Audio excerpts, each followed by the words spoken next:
Now we'll take a look at problem 4.2.4, where we're asked for pump shaft length L1, what is the probability that the length exceeds the design value X1 of 35.0 millimeters during any measurement?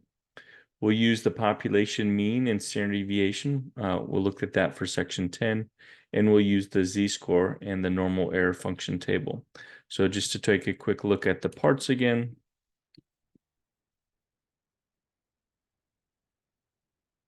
we are looking at the pump shaft, and L1 is this center measurement here.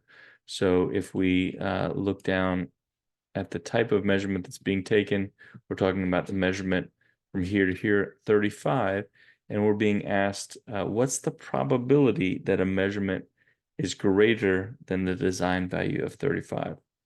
So we'll take a look at our data, and again, we'll need to use some statistics calculation. So we'll just use a pivot table.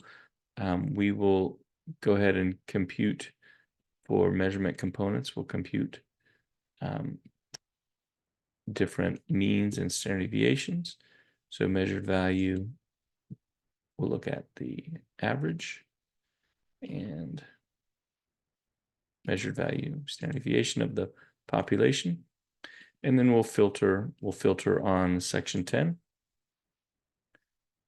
And we'll filter on the measurement component just being the one that we need right now, which is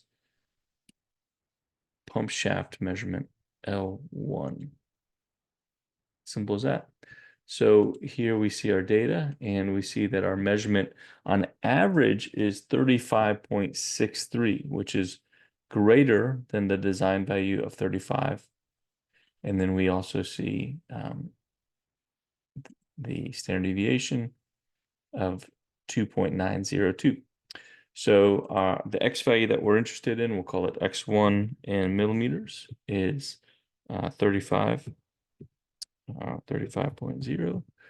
And we're trying to find the probability that X1 is greater than 35. And that's our question. So to answer that question, we'll go to the Z table, and we'll look back at the textbook briefly. Here's the normal error function distribution, one-sided, and the definition of Z is X minus the mean divided by the standard deviation. So if we calculate a Z, we can look up a probability in this table here. So we'll just go ahead and calculate the Z. So we'll call it Z1. And so in this case, we have the value 35 minus the mean divided by the standard deviation. And we see it is, it's negative, but it's 0.22. And so negative tells us that this 35 is on the left side of the mean. So we'll have to think about that and how to analyze that with regard to the fact that this table is plotting the symmetric normal distribution with Z on this side. So if our Z is now on this side, we have to consider how to interpret this chart a little differently. Let's go ahead back here, and we'll just compute the absolute value of Z1. And that's the one that we'll use here. And that's just, of course, 0.22. So what's the probability associated with that? So P of Z1, well, we can just use our Z table, and here Z table of 0.22. We have 0.2 and 0.2 over here. So the probability is 0.0871. Pop that right in here. 0.0871.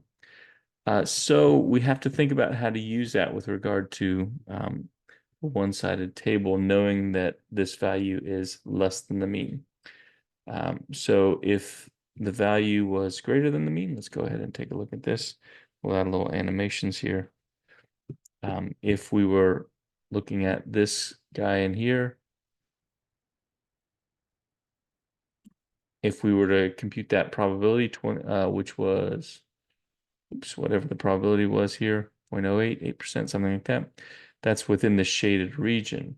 Now, if we clear that and we were looking for the value greater than that region, it would be this value minus 0.5 because the tail all the way to the middle is 0.5.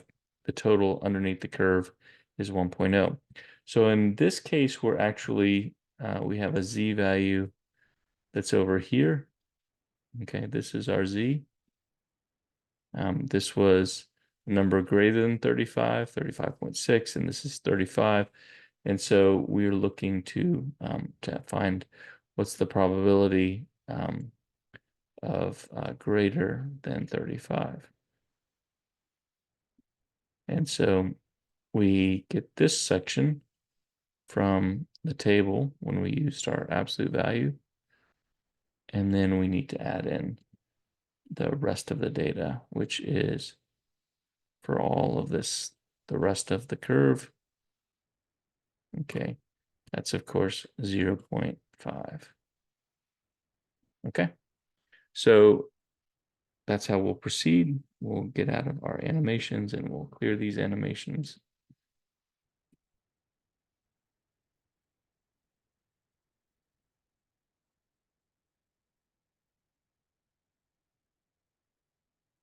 This back over here.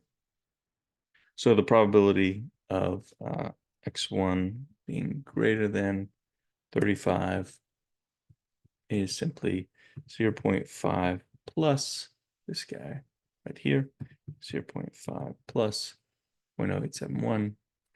And we can put these in percentage. So it's a 58.71% chance, given this population, that the measured value of L1 is greater than 35, the nominal value. So that's our way of answering that question. And that's the end of that section.